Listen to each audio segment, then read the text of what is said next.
Hey guys, another episode of Ask Aaron, and in this one we're going to discuss the truth about most e-commerce brands. We're going to look at some of the characteristics of e-commerce brands because you'll know if you follow us that this year we have focused entirely, we've specialized on e-com, and so more than ever we've spoken to so many e-commerce brands, we've pitched to lots of e-commerce brands, some we've won, some we haven't won, and we're definitely seeing lots of the same characteristics, and I thought I'd share that in this video.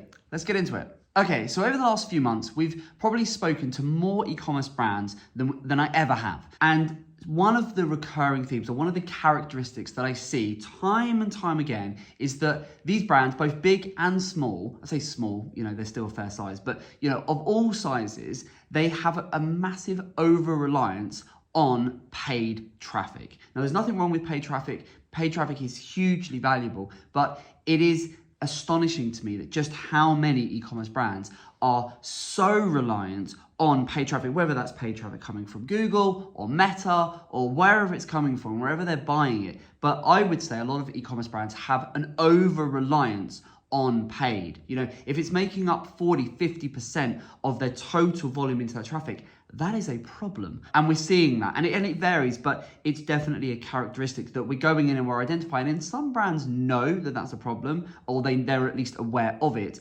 Others are completely oblivious. And we actually run the numbers. We look at the data and we're like, that 60% of your traffic is coming in by paid. And they're like, really? We're like, yes, we need to reduce that reliance. So that's the first thing. So if you're watching this, you can relate to it. You're not alone. A lot of brands are falling into exactly that bracket. And sort of built in that is another characteristic, which is so many brands are massively reliant on branded traffic. Now, the whole split of brand versus non-brand is a contentious issue. It's becoming increasingly difficult for brands to distinguish between brand and non-brand. Google gives you some tools to be able to split it, but equally at the same time, with data-driven attribution, with the way, frankly, customers use the internet now, multiple device, multiple interactions, the conversion window of a sale can lead over days or weeks. Because of all of those complexities, it's very hard to distinguish, certainly when it's from a sales perspective, okay, that was a branded search or that was a non-branded search. That's very difficult for brands to do because, frankly, someone may search for something else and then they may come back on it branded search and buy, but they wouldn't have found you had you not done your non-branded stuff, right? So the brand versus non-brand, but we're seeing in the data that a lot of brands, their visibility, so when it comes to the number of people that get into the site, we'll put sales to one side, but the visibility, they're hugely reliant on brand. And actually, when you get in and you slice and dice the data, you can see, okay, you don't have a huge amount of visibility. And we've done this with some pretty established brands where we're looking at it, we're going, wow, you have a massive reliance on brand. You put that to one side, we've got a lot of work to do in as much as getting new customers to find you who maybe don't know the brand, right? Or are earlier in their buying journey, they're not going to be searching by brand. And that is just a very common characteristic that we're seeing, particularly in the more established brands. The more established you get, and it's not that we don't want that brand traffic or we don't value it, absolutely do. From a paid, organic, branded traffic is a beautiful thing. But the growth of most e-commerce brands, which is what they would come to Evergreen for, is in, yes, increasing their brand visibility, but also getting them to find new customers, people that, expanding that reach beyond just brand. So understanding and being able to look at that and see that's brand, that's non-brand, and understanding what percentage we've got and what work has got to be done. Really, really important. And again, a lot of brands are just not aware of that split. And then we sort of identify it and they're kind of quite surprised. So it's a very common characteristic. Next one is so many e-commerce brands have put off and are still putting off the organic, the SEO side of their online visibility, or it's playing second fiddle to all of the paid stuff they're doing. And look, I get it. I get why brands are doing that because frankly, SEO, content marketing, is a long-term strategy. So it takes investment, it takes time, it takes resource, it takes consistency. And you don't get a return for a little while. You've got to keep chipping away. And so with everything that's happened over the last few years, brands are naturally looking for quick returns. They're naturally wanting, to be able to, right, well, I put X into and then what do I get out? And they want to be able to measure that. And that makes all the sense in the world. And it's why we're seeing the over-reliance on brand. It's why we're seeing the over-reliance on paid. But look, the world is righting itself. And things do go on cycles. And so what we've been saying this whole time for years, and what we continue to say to brands and really sort of reiterate and emphasize, is the importance of think of the long term. A year from now, what's the world going to look like? 5 years from now, okay, things will be somewhat back to normal, because things do go on a cycle. And what we're showing the brands, we're evidencing with the brands we're pitching to and we're working with is, look, we need to be focused on the here and now, yes, but also the smartest brands are thinking longer term, are thinking 3 to 5 plus years ahead. What does that look like? Well, we certainly don't want that reliance on paid that we've got right now. We need to be thinking about our organic strategy. And organic is your SEO, it's your content marketing, it's your promotion and PR, it's all of that stuff that's going to mean that you are ranking, have increased visibility for topics based around your product, your service, what it is that your business does. And you've got to be thinking about that. So if you're not thinking about it, if you're not prioritizing it, if you're still living in the moment and thinking, well, what are we going to do for sales in the next 3 months? Do that, but you've got to apportion some time and some headspace to be thinking, what does the next, as well as the next 3 months, what does the next 3 years look like? And that's where your organic strategy needs to be, because it's not going to be a 6-month thing. It's going to be a year, 2, 3, and beyond. And that is just so common that we see it. And, to the brand's credits that we're talking to, they are very happy to have that conversation. And we're increasingly seeing, we're starting to see, the tide turn and more brands kind of going, I get it. We're going to be going into 2024. We're looking at 25. They're looking at the next 2 or 3 years. We can see, interest rates are coming back down slowly. Yes, there may be a recession on the horizon, but, we're arguably already in it. It's all of these things, but brands are starting to now kind of go, okay, I've just got to get used to the new normal. I mean, everyone's saying the new normal, but we've just got to kind of embrace that and just go with it. And I think the brands are starting to do that, but it's a very common characteristic that we're seeing. Another thing we're seeing is brands there seems to be a consensus of when it comes to digital PR, oh yeah, we tried it, doesn't work for us. We tried it, we failed. That, and I've seen that from so many different iterations of, SEO, we tried it. Google ads, we tried it. Meta ads, we tried it. Now it seems to be, digital PR, yeah, we've tried it. And this comes from a place of digital PR, like with so many things in marketing, came out, essentially got messed up by a lot of people sort of preaching how it had to be done. And it meant that a lot of e-commerce brands are believing that for digital PR to be successful, it's got to go viral. It's about, getting dozens, hundreds of features, etc., etc. And you've only got to look on LinkedIn for the success of digital PR to be, we've had this, we've scored 500 links. And brands seem to have this thing of we've tried it, we invested a lot of money, but it just didn't, we're running campaigns and we didn't get, the pickup. We'll look at it and go, well, actually, you did get some pickup there. No, it didn't go viral, but who cares?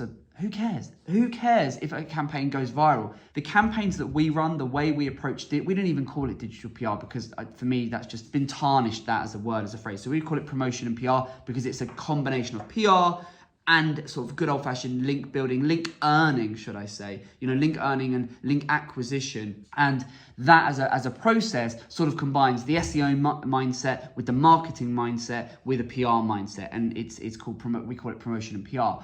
But the premise is, we don't care about going viral. We don't care about running huge campaigns where we're just trying to have clickbaity kind of teaser type stuff. We just focus purely on relevance. And then when we showcase that and we talk to the brands, we're saying, and we sort of have to, there's a big re-education piece that we have to do. And it's very common with brands. We have to go, don't worry about that. It's been missold. It's been miscommunicated. And we just put a big sort of focus on common sense. Well, does this make sense? Is this logical, what we're saying about, let's focus on where your customers are engaging and look at getting you in front of them for something that's super relevant, super helpful, that's genuinely going to add value. If we do that, that's a good thing. So that's the other one. And then lastly, and probably most common, conversions and tracking is a mess. It's like a spaghetti junction mess when it comes to e-commerce brands. Part of that is GA4 rollout, part of that is, GDPR compliance, part of that is the iOS updates, you name it, it's hard now to track accurately. We've moved to data-driven attribution models, it's a real mixed bag. So brands are really confused. There's a lot of legacy stuff, there's a lot of outdated pixels and tracking codes and the way things are set up and the conversion windows, you name it, we're seeing it all. And it's meaning that we're having to really unpick how is this set up? And you've got 2 pixels on this site, and you've got this, and you've got conversion value attributed to add to basket, and you've got this, and we're kind of going, no. We've got to unpick it and then sort of re-stitch it back together. Very, very, very common. And we've even had it with brands that we're pitching to, that when we look at their data, it looks overinflated. And when we cross-reference it with their actual data that we asked them for, we're like, this is massively over-reporting or sometimes under-reporting. So getting an accurate picture of the data,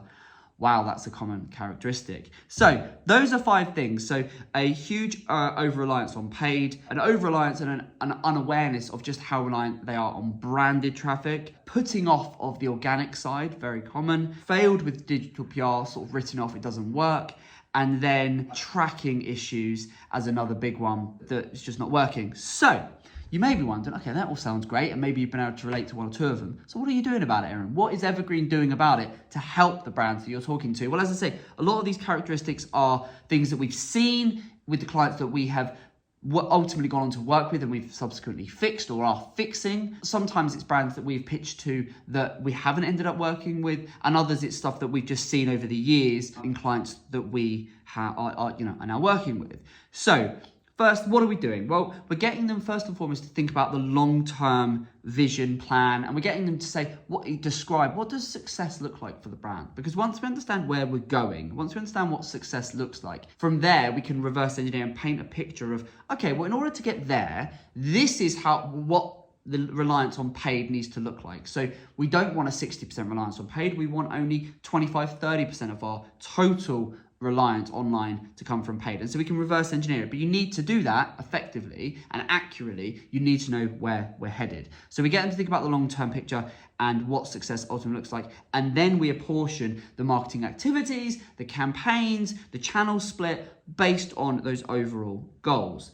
We also always research, plan, and then ultimately launch an organic growth strategy, which is a long-term marketing strategy. We say, look, what are you looking to achieve over the next 2 or 3 years? What's the current state of the organic side of the business? What do we therefore need to do? So that becomes a big part of it. And I talk about SEO being a long-term strategy.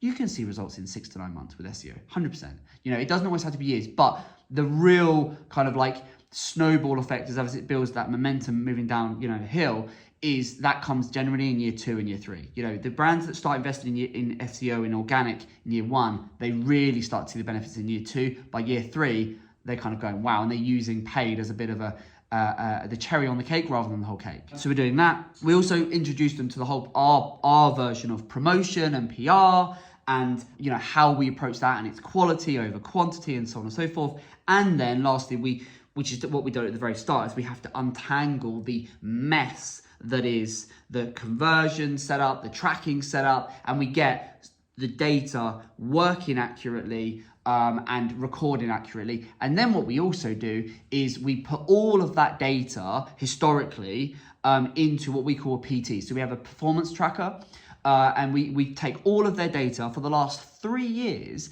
and we put it on a month by month, quarter by quarter, year by year dashboard that we populate. And that is incredibly informative for the brands that we work with, because it enables us to see the peaks and troughs, the highs and lows, the realities. And we don't just do it from one data source. We pull in all of the data sources so we can cross-reference alongside the client's own reported data, so your Shopify data or your WooCommerce data or whatever it might be, alongside the actual targets, the forecast. We get them to dig out the previous year's forecast, and we kind of overlay everything. So very much from a business standpoint, and then we sit down with the CMO or the FD and we run through the numbers and we go, well, okay, what does this look like? How did 2021 stack up? How did 2022 stack up? How is 2023 going? What's the plan for 24, 25, 26?